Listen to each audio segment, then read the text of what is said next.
The company Christmas party was in full swing when I realized my wife was screwing her boss in the bathroom. Not literally, not yet anyway, but the way Mara pressed against Brandon Lyle during their so-called business discussion made it crystal clear where this train was headed. I'm Eliot Graves, 42 years old, and I build custom furniture in my basement.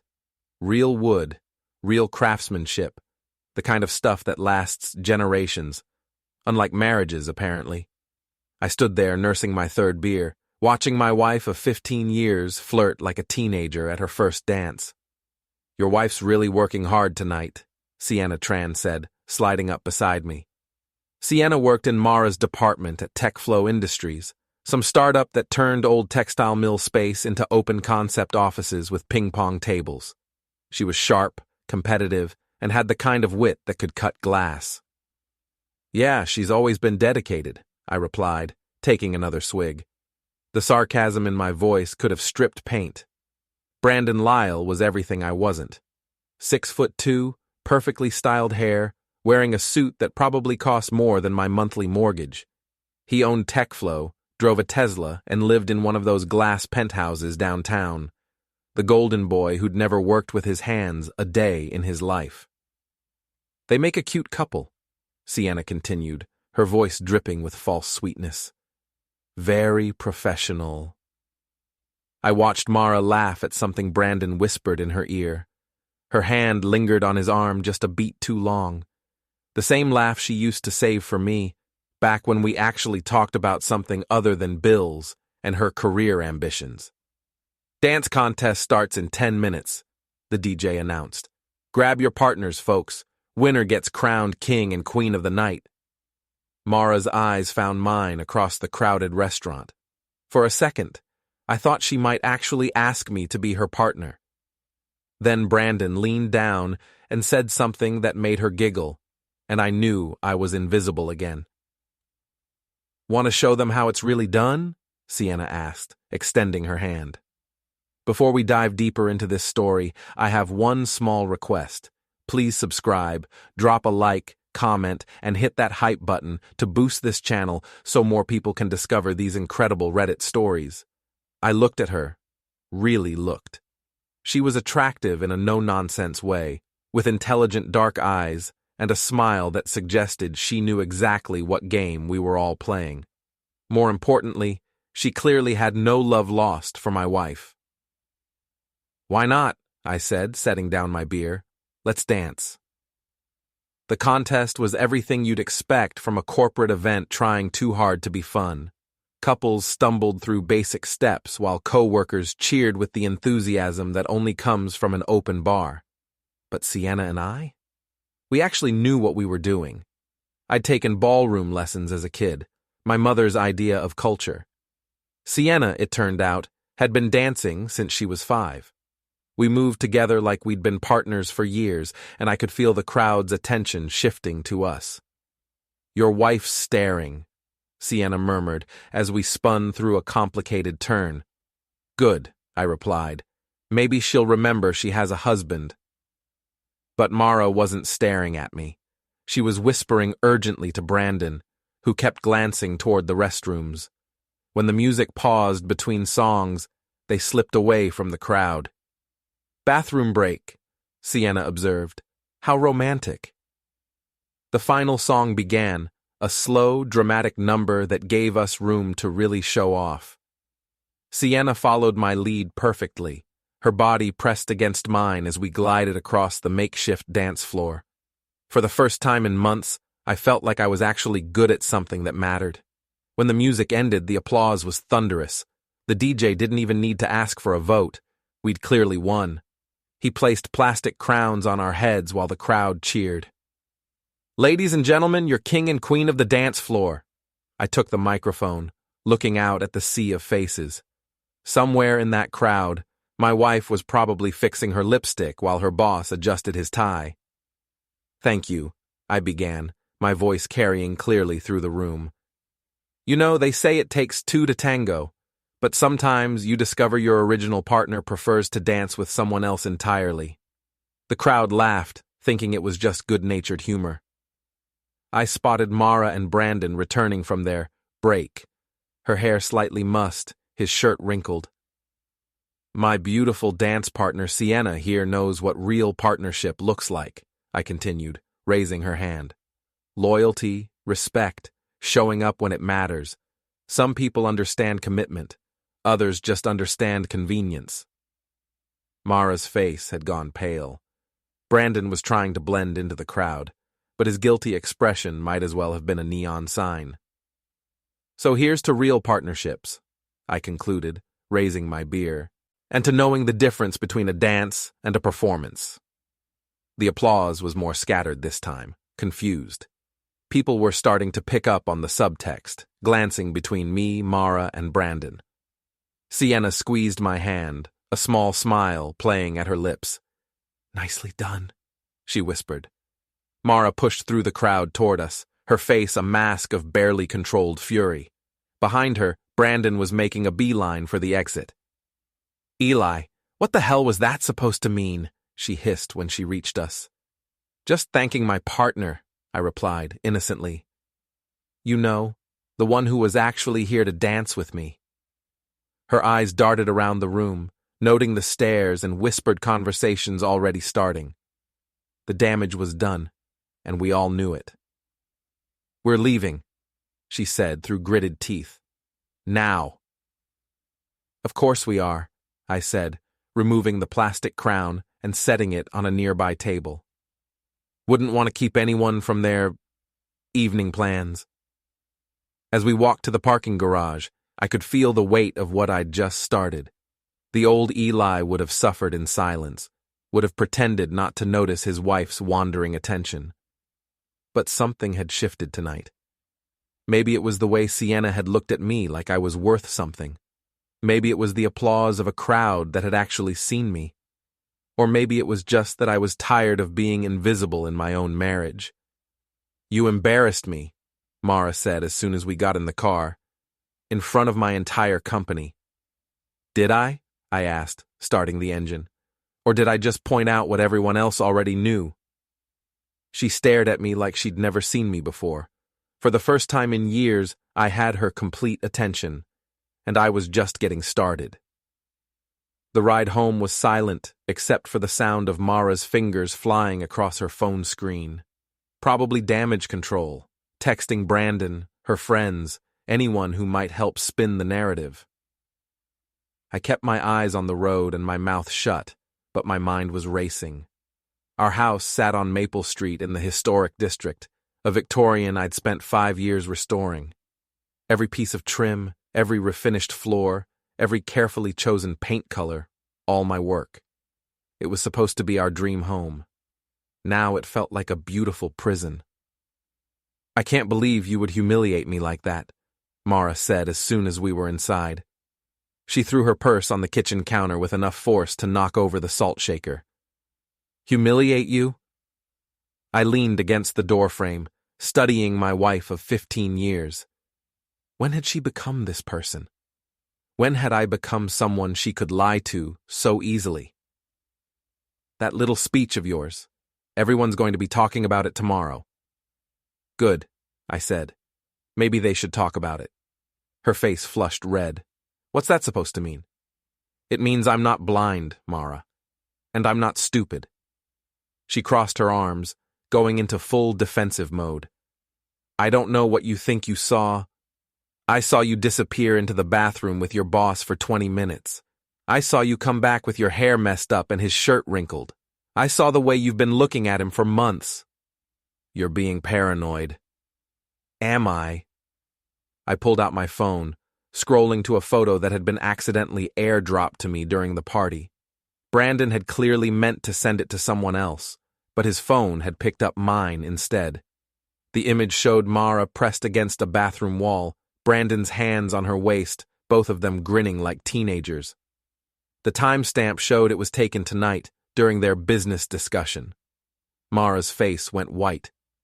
"Where did you get that?" "Your boyfriend's not as tech-savvy as he thinks," I said, pocketing the phone. "Funny how these things just appear sometimes." She lunged for my phone, but I stepped back. "Delete that, right now." "Why would I do that?" "Because it's not what it looks like." Really? Then explain to me what it looks like. She opened her mouth, then closed it. For once in her life, Mara was speechless. How long?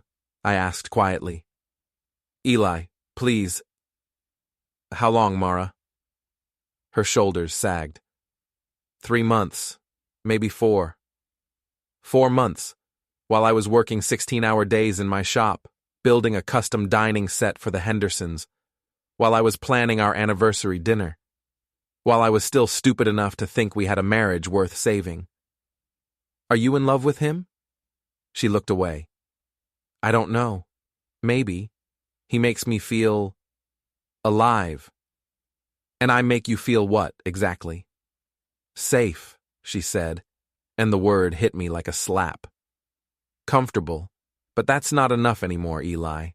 I need more than comfortable. I nodded slowly. I see. So you decided to have your cake and eat it too. Keep the safe husband at home while you play with the exciting boss at work. It's not like that. Then what is it like? Because from where I'm standing, it looks like you've been lying to me for months while planning your exit strategy. She didn't deny it, which told me everything I needed to know. I want a divorce, she said quietly. Of course you do. Let me guess. You and Brandon have it all figured out. You'll take half of everything, including this house I spent 5 years rebuilding.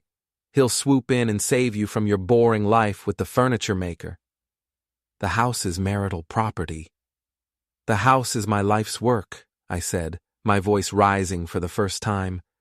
Every board, every joint, every piece of hardware. I built this place with my own hands while you climbed the corporate ladder. And I supported us while you played with wood in the basement. Played with wood? I laughed, but there was no humor in it. That playing paid for your business degree, it paid for your professional wardrobe, it paid for the car you drive and the vacations you insisted we take. She had the grace to look ashamed, but only for a moment. I've outgrown this, Eli. I've outgrown us. No, I said quietly. You've just gotten greedy. I walked to the kitchen window, looking out at the workshop I'd built in our backyard. My sanctuary. The place where I created things that would last long after I was gone. Things with value. Things with meaning. I'll make this easy for you, I said without turning around. You want out? Fine, but you don't get to destroy me on your way to your new life. What's that supposed to mean? I faced her again, and something in my expression made her take a step back. It means I'm not the same man who built you a dream house and asked for nothing in return. That man was too trusting, too forgiving, too willing to be invisible. Eli, you're scaring me. Good, I said. Maybe you should be scared. Maybe you should have thought about consequences before you decided to burn down our marriage for a few bathroom quickies with your boss. Her phone buzzed. She glanced at it, and I saw Brandon's name on the screen. Go ahead, I said. Answer it. Tell him all about our conversation. Tell him how the boring husband finally figured it out. She hesitated, then declined the call. Smart choice, I said, because here's what's going to happen. You want a divorce? You'll get one. But you're not taking my house, and you're not taking my dignity. You made your choice, Mara. Now you get to live with the consequences. You can't stop me from getting what I'm entitled to. Entitled? I laughed again. You're entitled to exactly what you brought into this marriage, which, if I remember correctly, was about $20,000 in student loan debt and a used Honda Civic. Her face went red again. I contributed to this household. By lying to me for 4 months while you auditioned for your replacement husband? Yeah, that's some contribution. My phone buzzed. A text from Sienna. Hope you're okay. That was quite a performance tonight. Coffee tomorrow? I have information you might find interesting. I showed Mara the message. Looks like I'm not the only one who's been paying attention. What does that mean? It means your little secret isn't as secret as you thought. It means there are consequences to treating people like they don't matter. She stared at me for a long moment, and I could see the wheels turning. For the first time since I'd known her, Mara looked genuinely worried. "What are you planning, Eli?" I smiled, and it wasn't a nice smile. "I'm planning to stop being invisible. I'm planning to remind you and your boyfriend that actions have consequences. And I'm planning to make sure that when this is over, everyone knows exactly who destroyed this marriage. You wouldn't what? Fight back? Stand up for myself?" "You're right, the old Eli wouldn't. But you destroyed that man tonight, Mara. What's left is someone you don't recognize." I headed for the stairs, leaving her standing in the kitchen with her phone and her guilt. "Where are you going?" "To my workshop," I said without turning around. "I have some planning to do." I met Sienna at Murphy's Diner the next morning, a place that served coffee strong enough to revive anyone and minded its own business. She was already there when I arrived, sitting in a corner booth with 2 cups and a manila folder. "You look like hell," she said as I slid in across from her. "Thanks. You always know just what to say to make a man feel better." She smiled. "How did Mara take your little revelation?" "About as well as you'd expect. She wants a divorce." "Of course she does. Brandon's been promising his conquests the moon for years. The question is whether he actually delivers." I raised an eyebrow. "Conquests, plural?" Sienna pushed the folder across the table. "That's what I wanted to talk to you about. Your wife isn't Brandon's first office romance. She's not even his second." I opened the folder. Inside were printouts of text messages, emails, and what looked like HR complaints. Names I didn't recognize, but the pattern was clear. Jessica Martinez, marketing coordinator, lasted 6 months before he got bored. Amanda Foster, project manager. 8 months, ended when she started asking about leaving his wife. Rachel Kim, graphic designer. 4 months, terminated when she threatened to go public. "He's married?" "Separated," Sienna said. "Has been for 2 years, but never filed for divorce. Keeps promising he will, but somehow never gets around to it. Very convenient for a serial cheater." I studied the documents. "How did you get all this?" "I pay attention. And I have friends in HR who are tired of watching Brandon destroy careers and marriages while the board looks the other way. Why are you helping me?" Sienna stirred her coffee thoughtfully. "Because I like you, because I hate bullies, and because Mara's been gunning for my job since the day she started. She thinks sleeping with the boss gives her leverage." "Does it?" "In the short term, maybe. But Brandon has a pattern. He gets bored, finds someone new, and the old girlfriend suddenly finds herself demoted or laid off. Mara's living on borrowed time." I flipped through more pages. Financial records showing suspicious expense account charges, hotel receipts, even what looked like photos taken by a private investigator. "Who compiled all this?" "Let's just say Brandon's wife isn't as naive as he thinks. She's been building a case for months." The pieces were starting to come together. She's planning to take him for everything in the divorce. "Community property state," Sienna confirmed. "Half of everything, plus alimony, plus she's got grounds for adultery. Brandon's about to learn that cheating is an expensive hobby." My phone buzzed. A text from Mara. "We need to talk. Meet me at the house at noon." I showed Sienna the message. "Looks like round 2 is starting." "Be careful," she said. "Cornered animals are dangerous, and Brandon's not going to take your little speech last night lying down." "What do you mean?" "I mean he's been asking questions about you. Your business, your finances, your background. He's looking for leverage." I felt a chill. "What kind of leverage?" "The kind that lets him destroy your reputation before you can destroy his. He's got money and connections, Eli.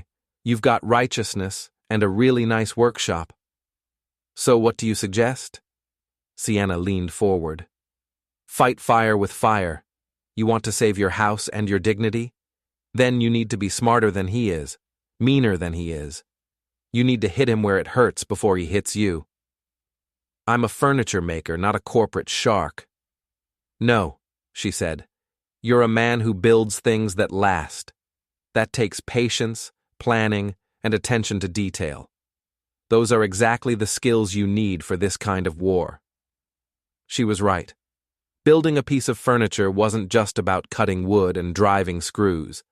It was about understanding how all the pieces fit together, anticipating stress points, and creating something strong enough to withstand whatever life threw at it. What did you have in mind? Sienna smiled. Brandon's got a board meeting next week, quarterly review, where he presents the company's performance and his vision for the future. What if some of these documents accidentally found their way to the board members beforehand? That would destroy him. Yes, it would.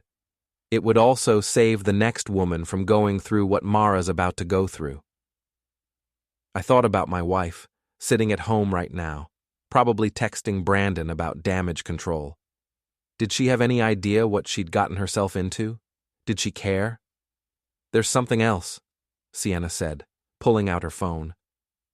This came through the company Slack channel this morning. She showed me a screenshot of a message from Ria Chen, Mara's best friend and social media coordinator. OMG, did anyone else notice the tension at the Christmas party last night? That speech from Mara's husband was savage. And did you see her and Brandon disappear together? Girls playing with fire. Ria posted that? To the entire company channel. 43 employees saw it before it got deleted. I stared at the screenshot. Ria had been Mara's maid of honor at our wedding. They'd been best friends since college. If even Ria was turning on her. The vultures are circling, Sienna observed. Office gossip spreads faster than wildfire, and everyone loves a good scandal. Mara's about to learn that sleeping with the boss makes you a target, not a queen. My phone rang.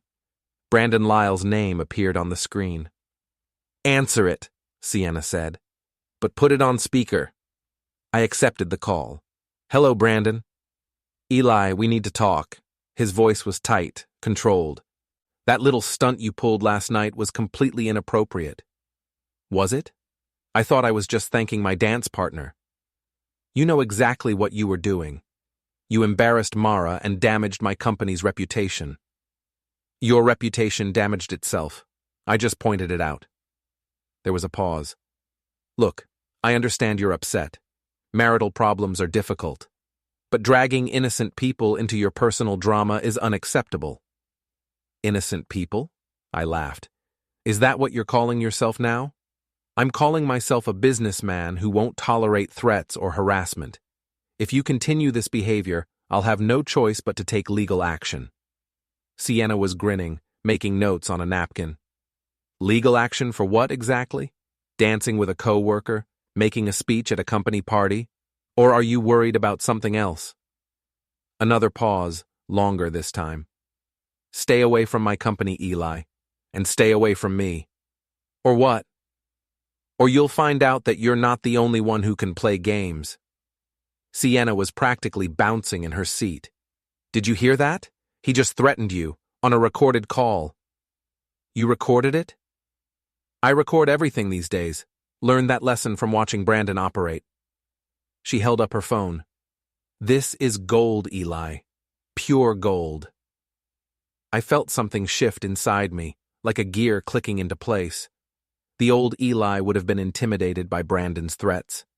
The old Eli would have backed down, tried to smooth things over, maybe even apologized. But the old Eli was gone. What time is Mara expecting you? Sienna asked. Noon. Perfect. That gives us time to make some copies of these documents, and to set up a few surprises of our own. What kind of surprises? Her smile was sharp as a blade. The kind that remind cheaters that every action has consequences. The kind that show them exactly what happens when they underestimate the people they've betrayed. I looked at the folder full of evidence, thought about Brandon's threats, and pictured Mara sitting at home, probably planning how to divide up my life's work. Let's do it, I said. The war had begun. I arrived home at exactly noon to find Mara pacing in the living room, like a caged animal. She'd changed out of her work clothes into jeans and a sweater, trying to look casual, approachable. It wasn't working. We need to set some ground rules, she said, before I'd even closed the door. "Do we?" I hung my coat on the hook I'd carved myself, taking my time. "I thought you'd already established the rules. You get to do whatever you want, and I get to pretend I don't notice. Last night was a mistake. The whole thing with Brandon. It got out of hand." "Which part was the mistake? Cheating on me or getting caught?" She flinched. "I never meant for it to happen. It just evolved. Evolved." I tasted the word. Like we're talking about biology instead of betrayal. "Don't be dramatic." "Dramatic?" I pulled out my phone, showing her the screenshot Sienna had shared. "Your best friend is posting about your affair on the company Slack. Your boss just threatened me over the phone. But sure, I'm being dramatic." Mara's face went pale. "Rhea posted that?" "To the entire company. 43 people saw it before someone deleted it. But screenshots are forever, aren't they?" She sank into the armchair. My armchair, the one I'd reupholstered last spring when she complained about the fabric. "This is getting out of control." "Now it's getting out of control? Not when you were sneaking around behind my back for 4 months?" "I was going to tell you." "When? After you'd moved in with Brandon? After you'd taken half of everything I've worked for?" She looked up at me, and for a moment I saw something that might have been regret. Then it was gone, replaced by the cold calculation I'd been seeing more and more lately. "I want the house," she said. "I know you do. I'm entitled to half of its value." "Are you?" She frowned. "It's marital property. We bought it together." "No," I said, settling into the couch across from her. "You co-signed a mortgage. I bought it, renovated it, and turned it from a condemned wreck into something worth living in. Every improvement, every repair, every dollar of increased value that came from my work and my business. My income supported us during the renovation. Your income covered groceries and utilities. My business paid the mortgage, the materials, the contractors when I needed help with electrical and plumbing. I have receipts, Mara. Every single one." Her frown deepened. "You're being vindictive." "I'm being accurate." "There's a difference." My phone buzzed. A text from Big Mike, who owned the auto shop downtown and had been my best friend since high school. "Heard about the party last night. You okay? Need anything?" News traveled fast in a town this size. By tomorrow, everyone would know about Mara's affair. The thought should have embarrassed me, but instead I felt relieved. No more pretending, no more keeping up appearances. "Who was that?" Mara asked. "Mike, words getting around." "About what?" "About your boyfriend. About the bathroom incident. About how the boring husband finally grew a spine." She stood up abruptly. "I won't let you destroy my career over this." "Your career?" I laughed. "Mara, you destroyed your own career the moment you started sleeping with your boss. Did you really think that was going to end well?" "Brandon loves me." "Brandon's married, and according to my sources, you're not his first office romance, or his second, or his third." The color drained from her face. "What sources?" "The kind that pay attention, the kind that keep records, the kind that are tired of watching him destroy marriages and careers while the board looks the other way."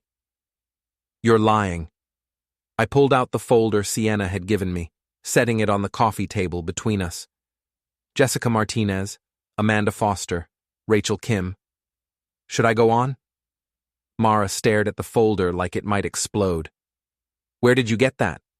Does it matter? What matters is that it exists. What matters is that Brandon has a pattern, and you're just the latest victim." "I'm not a victim. I chose this." "Did you? Or did he choose you? Did he pursue you, make you feel special, promise you things he never intended to deliver?" She didn't answer, which was answer enough. "Let me guess," I continued. "He told you his marriage was over. He told you that you were different from the others. He told you that once this project was finished, or this quarter ended, or this deal closed, he'd make everything official." "Stop." "He told you that your husband didn't appreciate you, that you deserved better. That a woman like you was wasted on a simple furniture maker. Stop it. But he never actually left his wife, never actually promoted you, never actually did anything but take what you were willing to give and promise more tomorrow. Mara's hands were shaking. You don't know what you're talking about? Don't I? Then call him, right now. Tell him you want to go public with your relationship. Tell him you want to move in together. See what he says. She reached for her phone, then stopped. You can't, can you? Because deep down, you already know what he'll say. He'll tell you to be patient. He'll tell you the timing isn't right. He'll tell you anything except the truth. What truth? That you're disposable. That you always were. That the moment this becomes inconvenient for him, he'll throw you away and find someone new. The silence stretched between us. Outside, I could hear Mrs. Patterson's dog barking, the sound of normal life continuing while ours fell apart. I want you to leave, Mara said quietly. This is my house. I want you to pack a bag and go stay with Mike or someone. Give me space to figure this out. Figure what out? How to fix this mess you've created. I stood up, looking down at my wife of 15 years. She was still beautiful, still the woman I'd fallen in love with in college. But that woman was gone, replaced by someone I barely recognized. I'm not going anywhere, I said. This is my home. I built it with my own hands, and I'm not letting you and your boyfriend take it from me. Then I'll leave. Good. Go stay with Brandon. See how that works out for you? She grabbed her purse and headed for the door. This isn't over, Eli. No, I agreed. It's not. After she left, I sat in the quiet house for a long time, thinking about everything that had led us here. Then I picked up my phone and called Sienna. How did it go? She asked. She's gone to Brandon's, probably planning their next move. Perfect. That gives us time to make ours. What did you have in mind? Remember I told you about Brandon's wife? The one who's been building a case against him? Yeah. She wants to meet you. Tonight. She has a proposition that I think you'll find very interesting. I looked around my empty house, at the crown molding I'd installed myself, the hardwood floors I'd refinished, the built-in bookshelves that had taken me 3 months to complete. Set it up, I said. If Mara and Brandon wanted to play games, they were about to learn that I was a much better player than they'd imagined. I met Catherine Lyle at a roadside diner 20 miles outside town, the kind of place truckers used and nobody asked questions. She was younger than I'd expected, maybe 35, with auburn hair and the kind of sharp intelligence that missed nothing. You're not what I pictured, she said as I slid into the booth across from her. What did you picture? Someone broken, someone ready to roll over and play victim. She studied me over her coffee cup. But you're angry. Good. Angry is useful. Sienna said you had a proposition. I do. Catherine opened a briefcase and pulled out a thick folder. My husband thinks he's clever, thinks he's covered his tracks. But Brandon always underestimates women. It's his fatal flaw. She spread documents across the table.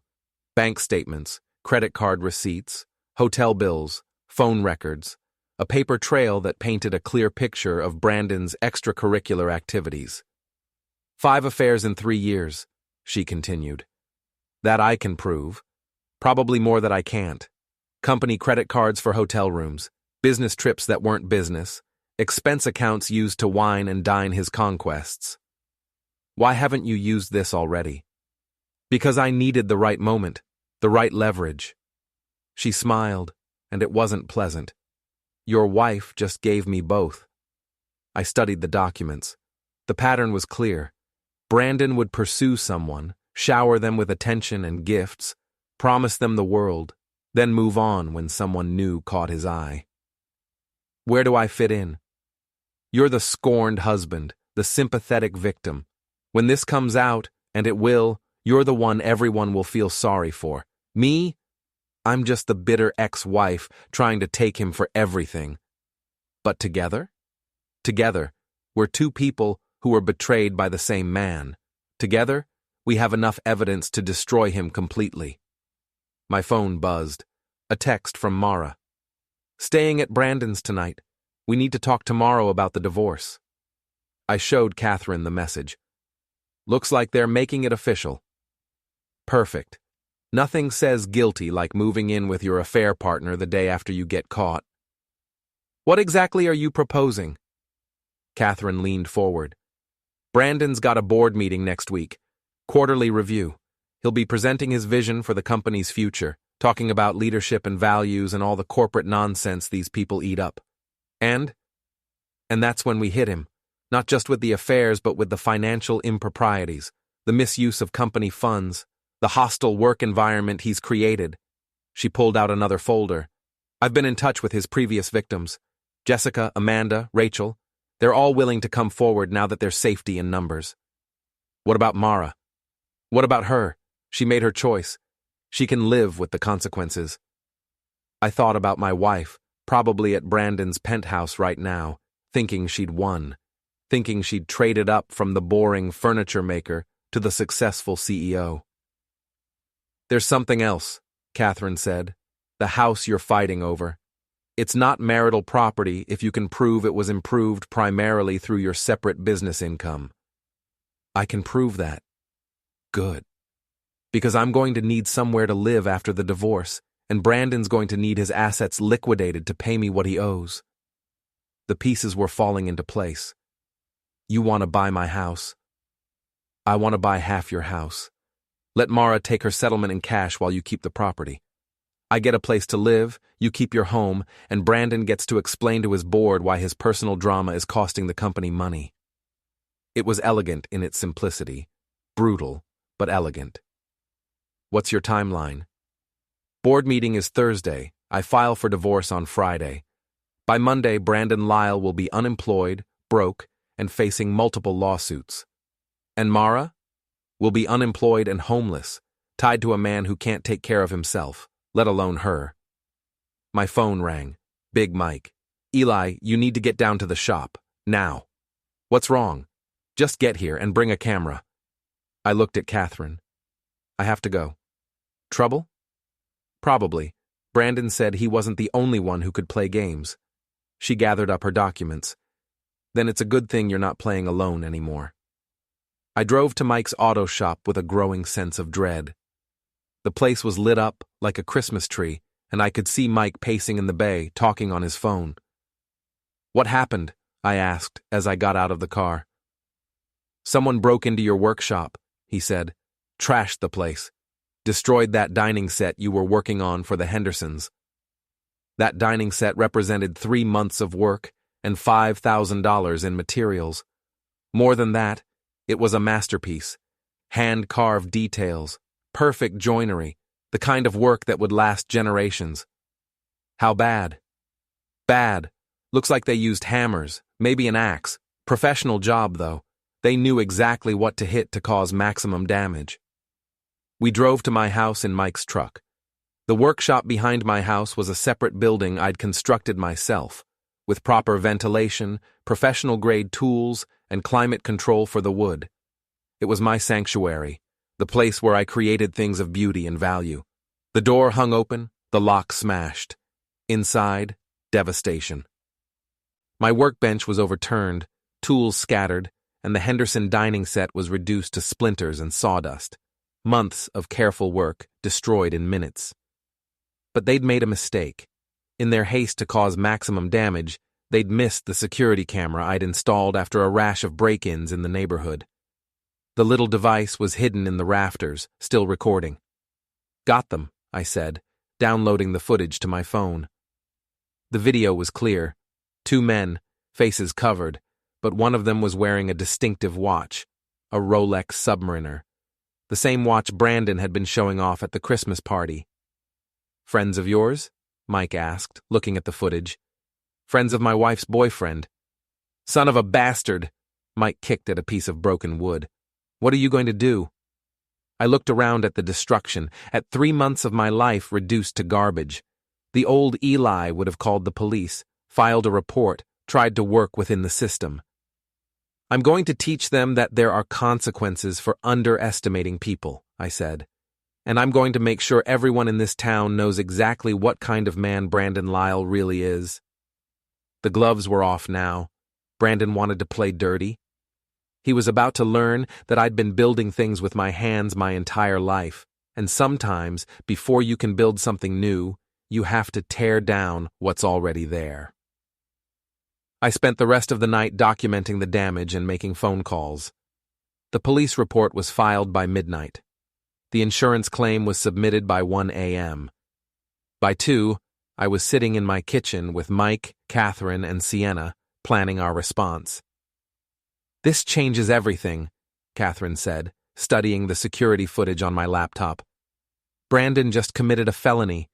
Destruction of property, breaking and entering, conspiracy." "Can we prove he ordered it?" Sienna asked. "The watch is a start," I said. "But we need more." Mike cracked his knuckles. "I know those boys, Tommy Reeves and Jake Morrison. They do odd jobs for people who want to keep their hands clean. For the right price, they'll roll on whoever hired them." "What kind of price?" "The kind that keeps them out of prison. Tommy's got 2 strikes already. Third one means life." Catherine smiled. "I like your friends, Eli. They're practical." My phone buzzed. A text from Mara. "Heard about the workshop, that's terrible. Hope insurance covers it." I showed the message to the others. "She's taunting you," Sienna observed. "Wants you to know she was involved but can't prove it." "Can't I?" I opened my laptop and pulled up the security footage again. "Look at the timestamp, 11:47 p.m. Now look at this." I opened Mara's social media. Her last post was from 11:30 p.m., a photo of her and Brandon at his penthouse, wine glasses in hand, the city lights twinkling behind them. "So?" Catherine asked. "So look at the reflection in the window behind them.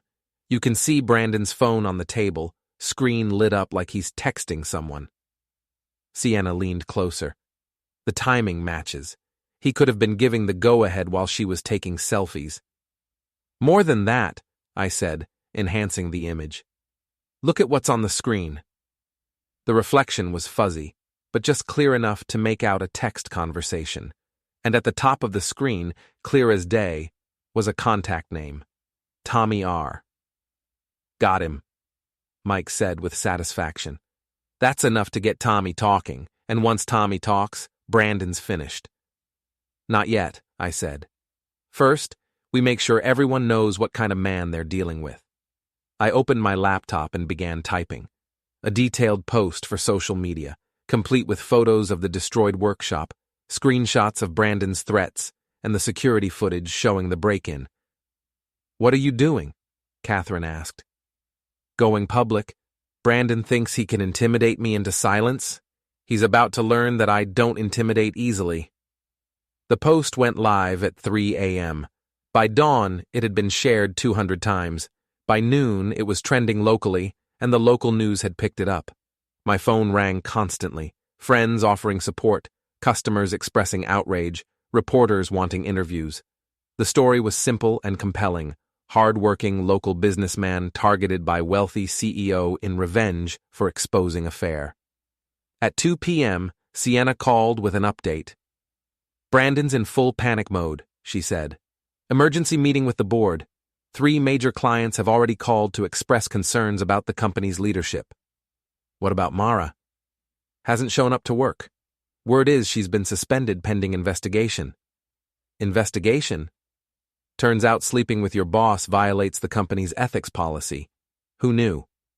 I was in my workshop cleaning up the debris when Catherine arrived with news. "Tommy Reeves just turned himself in," she said. "Brought his lawyer and a full confession. Says Brandon paid him $5,000 cash to send a message to you." "And Brandon?" "Arrested an hour ago. Conspiracy, destruction of property, witness intimidation. He's looking at 5 to 10 if convicted." I set down the broken piece of wood I'd been holding. 3 days ago, I was a furniture maker with a cheating wife. Now I was the center of a criminal investigation that was destroying lives. "Any regrets?" Catherine asked, watching my face. About what? About fighting back. About not just taking the divorce and walking away. I looked around at my destroyed workshop, then at the house I'd built with my own hands, the life I'd created through decades of hard work. No, I said. No regrets. My phone buzzed. Another text from Mara. We need to talk. This has gone too far. Too far? I showed Catherine the message. Now it's gone too far? What are you going to do? I thought about it for a moment, then typed back.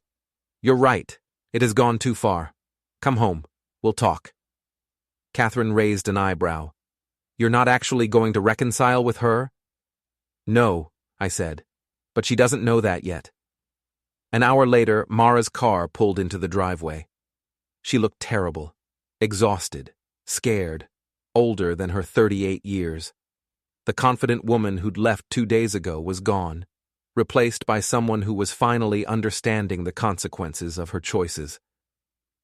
Eli, she said as she came through the door.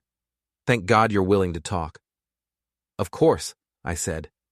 You're my wife. We need to work this out. She looked surprised by my calm tone. I know you're angry. I was angry, I said. Now I'm just tired. Tired of fighting, tired of being hurt, tired of all of it. So we can fix this? I gestured to the couch. Sit down. Let's talk about what fixing this looks like. She sat, hope flickering in her eyes. Brandon's been arrested. It's all a misunderstanding, but his lawyer says... Mara, I said gently, Brandon's not coming back from this. The board fired him this morning. The company's distancing itself from him as fast as possible. His wife is taking him for everything in the divorce. But he loves me. Does he? Did he love Jessica Martinez? Amanda Foster? Rachel Kim? Her face crumpled. You don't understand. What we have is different. Is it? Then why hasn't he called you since he was arrested? Why hasn't he tried to protect you from the fallout? She didn't have an answer for that. Here's what's going to happen, I continued. You're going to pack your things. You're going to find somewhere else to live, and you're going to sign divorce papers that give you exactly what you brought into this marriage. But the house is mine, always was mine. The lawyers have confirmed it. I have nowhere to go. That's not my problem anymore. She stared at me like I was a stranger. What happened to you? You used to be kind. I used to be a lot of things, I said. Trusting, forgiving, willing to fade into the background so you could shine. But you destroyed that, Mara. What's left is someone who won't be walked all over anymore. I made a mistake. You made a choice. Multiple choices, over multiple months. Now, you get to live with the consequences. She started crying then, real tears, not the manipulative kind she'd used when she wanted something. For a moment, I almost felt sorry for her. Almost. Pack your things, I said. You have until tomorrow. After she left, I stood in my empty house, looking around at everything I'd built and preserved. The silence was different now, not the silence of loneliness, but the silence of peace. My phone rang. Sienna. How did it go? It's over, I said. Really over this time. Any regrets? I thought about the question, about the man I'd been and the man I'd become. Just one, I said. I regret that it took me so long to stop being invisible. And now? Now I'm the king of my own castle again, and this time I'm not giving up the crown.